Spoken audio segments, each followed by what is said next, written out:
Hello and welcome to Sharing Your Great Practice. Now this week I'm in Brighton at Hertford Infant and Nursery School, where they've embedded healthy living in the daily life of the school.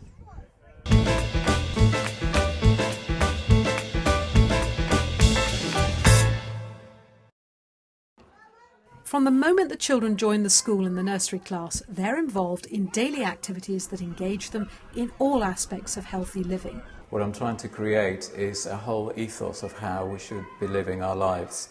And not just about knowledge and academic knowledge, but getting the children to become lifelong learners. And part of lifelong learning, I believe, is making the children really aware of healthy lifestyle choices. The school forges close partnerships with local eco organisations. Stefan Gerrels from Brighton Permaculture Trust visits every week. The children decide every term what topic is going to be covered, and then we sort of plan activities around that topic. I always try to get them outside, doing something outside too, because that's my real passion, is trying to get them sort of reconnecting with nature and getting outside, growing.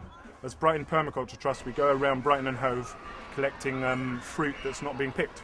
Lots of gardens, lots of community orchards or council land where there's fruit that's not being picked. We pick it, bring it to schools and get the children to juice it, drink it and enjoy it, and trying to share that enthusiasm and the healthiness of fresh fruit juice. The school recycles its own cooking oil to help run a local yellow bus fuelled on biofuel. They run scooter training sessions for the infants to encourage them to scoot to school. For the head teacher and staff, it's important that every new project is wholeheartedly adopted by the entire school community, everybody who's working there, families, governors, that it's not just a flash in the pan. What's really special at Hertford is that the eco side of things, the healthy side of things, is part of everything that we do. What I tried to do to sustain that momentum as I came in 2 years ago, I made a very strategic choice in the way that the school development plan runs in the school. So each year I have 6 priorities in the school development plan, and I have placed every member of our staff team, including the cleaners, the caretakers, the support staff, the office staff, everybody is in a team driving each one of those priorities.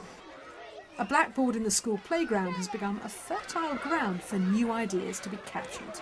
I toyed with the idea of creating a blackboard where we would put up an interesting question, a philosophical question, an open-ended question, a challenge for the parents or the families or the grandparents, the children to contribute to together with chalk. And it has absolutely transformed the way children and families feel about coming into school in the morning. It's creating a wonderful environment there. The Pupil Eco Council meets every fortnight and drives new ideas, but it's not just the pupils contributing, their parents are essential. One of the most successful initiatives the school has implemented is a family cookery club. We decided that there was a lot of families at the school that weren't confident to cook from scratch with their children, or didn't have the time to cook with their children if they had other siblings. So we actually provide childcare for the siblings so the parents can have quality one-to-one time and learn with their children to cook quite simple dishes. It's just a really good experience to feel part of the school, and it's a really special time to spend with your child. You've got an hour together and you're with other parents and other children, but it's it's just a really nice experience to spend that time with your child. It's really good to get hands-on training as well, and teach them how to cut with a knife and use the different utensils to cook, and it's a learning experience for me because I can't cook. So I quite enjoy it. The vegetables that the school grows are shared and consumed by the children.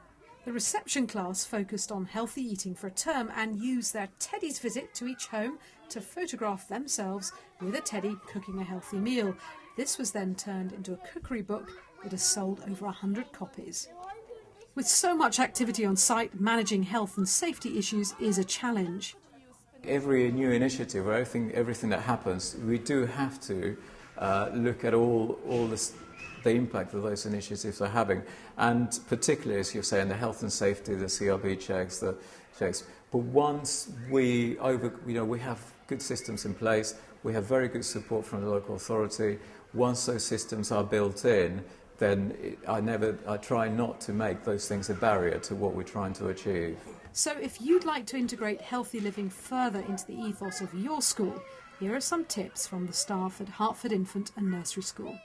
It's all about encouraging community involvement, forging strong partnerships with local eco groups. Get the staff involved at every level of the school so that it becomes a way of life for the whole community. And get the PTA involved in seeking new funding streams for healthy living projects. And don't forget that health and safety doesn't have to be a stumbling block to introducing new initiatives. To find out how you can take part in sharing your great practice, then visit the Teachers TV website and find the Sharing Your Great Practice page.